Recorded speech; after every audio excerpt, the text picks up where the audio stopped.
नमस्ते दोस्तों। तो कैसे आप सब? मुझे उम्मीद है कि आप सब अच्छे होंगे और आप सब रेगुलर एक्सरसाइज करते होंगे। तो मैंने एक वीडियो देखा आलोक शर्मा का, जिन्होंने मेरा स्टेम सेल किया था। वो वीडियो सोच रहा था कि मैं आप सबके साथ शेयर करूं कि उन्होंने क्या कहा, स्टेम सेल कैसा काम करता है और कैसे इंजेक्ट किया जाता है बॉडी में। तो सबसे पहले आप ये वीडियो देखिए।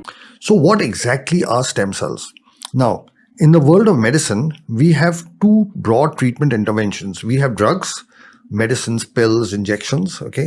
And we have surgery. You go, you cut, remove something, suture. So, there's medicine and there's surgery. There are many conditions where ये कह रहे हैं कि इनका दो तरह का जो इलाज होता है, एक होता है मेडिसिन के जरिए, एक होता है मतलब अगर ऑपरेशन किया, कट किया, जॉइंट किया, स्क्रू रोड लगाया, जो भी किया वो हो गया आपका ऑपरेशन। मतलब ये दो तरह का इलाज होते हैं। there are no drugs that can help and there's no surgery that can help. Of all of these, इनका कहने का मतलब ये है कि कुछ ऐसे एक्सीडेंट होते हैं जहाँ पे ना आपको कोई दवाई काम आती है और ना आपका ऑपरेशन काम आता है। the most important are in nervous system diseases because neurological conditions, the brain and the nervous system was believed to not regenerate. So once there was damage, there was no drug you could give. इनका कहने का मतलब जो हमारा nervous system है और brain, जब हमें यहाँ पे चोट लगती है तो वो वहाँ के इस सेल को रीजनरेट नहीं कर पाता है। And there was no surgery you could. So stem cells help in biological healing, right?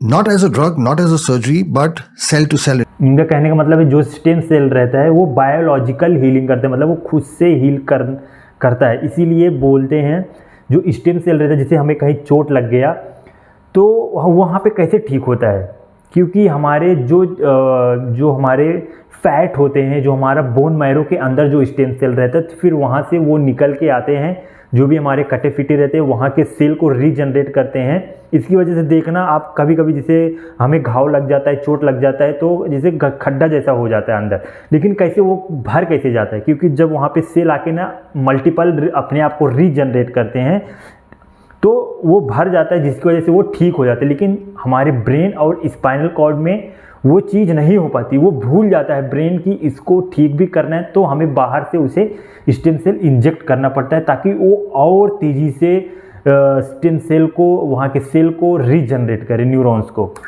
Interaction.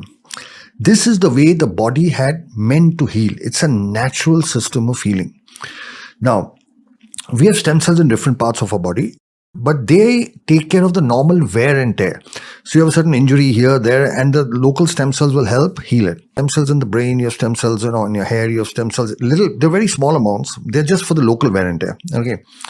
But if there is a severe damage, like if you have a brain injury, you have a spinal cord injury in adults, there are some conditions that are potentially fatal. One such condition is something called motor neuron disease, something that Stephen Hawking had, the famous scientist from Cambridge.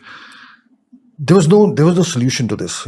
These people just died, but because there was no drug and no surgery. But now with the availability of stem cells, we can actually help them. First thing about stem cells is that when the stem cells have the ability to multiply, okay, and when they divide, they make a copy of themselves, another stem cell, but they also become any other cell of the body depending on where you put it.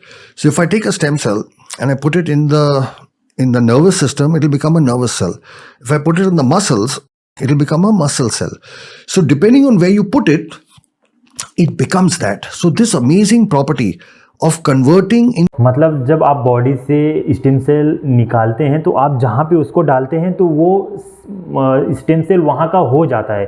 जैसे मैं अपने bone marrow से निकाला, मैंने अपने muscle में डाला तो मसल स्टेम सेल हो गया, स्पाइन में डाला तो स्पाइन स्टेम सेल हो गया, ब्रेन में डाला तो ब्रेन स्टेम सेल हो गया। into other cell types. Okay, and the ability to multiply. Along with that, what they do is they release certain positive chemicals in the body called growth factors.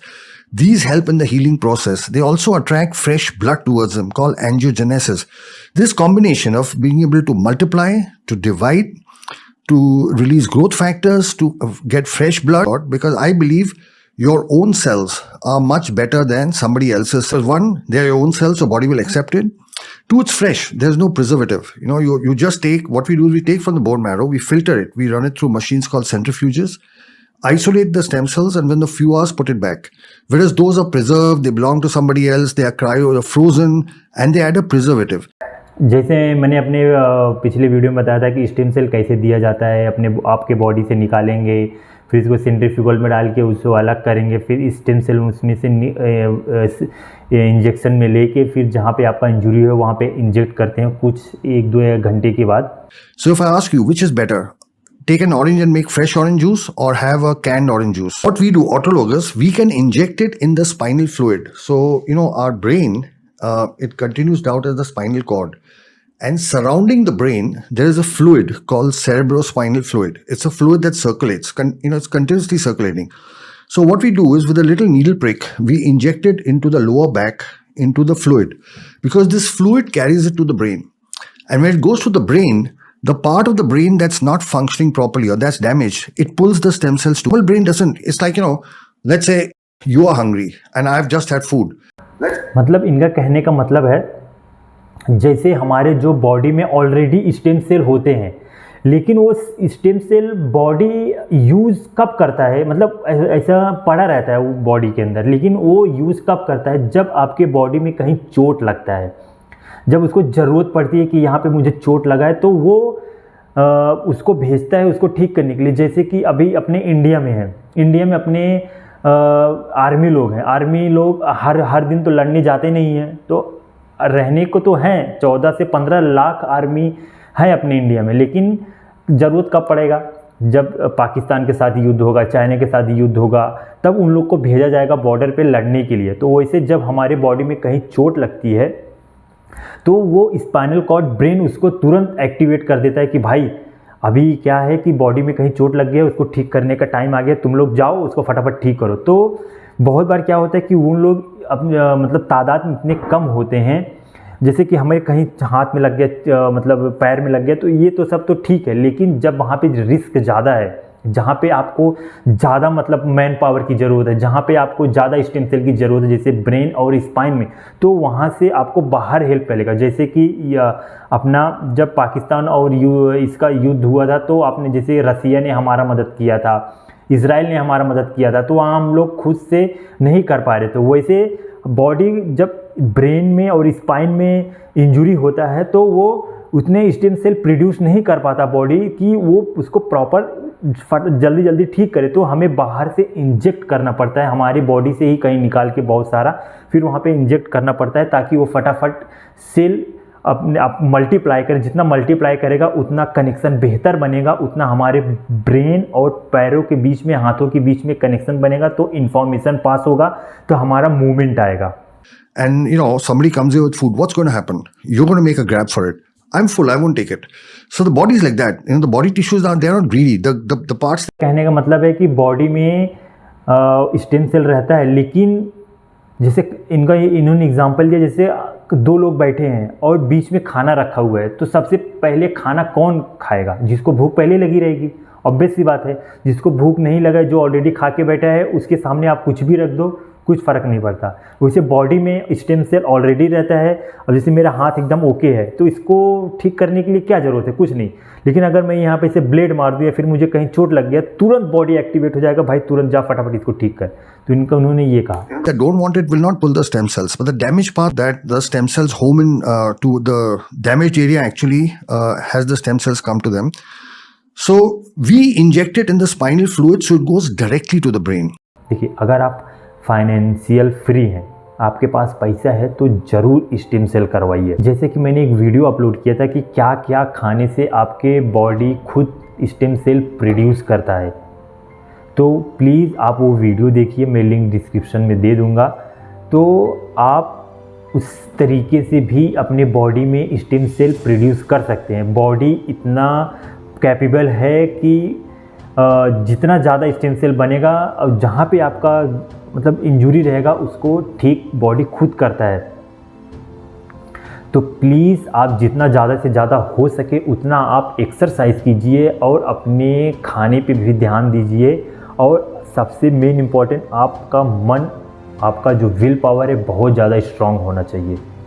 तब जाके आपको कहीं ना कहीं movement दिखाई देगा। और रही बात पेन की, जो आपको स्टिफनेस होता है, जो आपको चुभन होता है, जो आपको अकड़न होता है, जो आपको जलन होता है, करंट जैसा लगता है, वो मसल वो नर्व इरिटेशन की वजह से होता है। जब हमारा ब्रेन सिग्नल भेजता है तो वो सिग्नल प्रॉपर पैरों तक, हाथों तक नहीं पहुंच पाता, वो रिवर्स हो जाता है वहाँ से, जिसकी वजह से हमें झटके लगते हैं।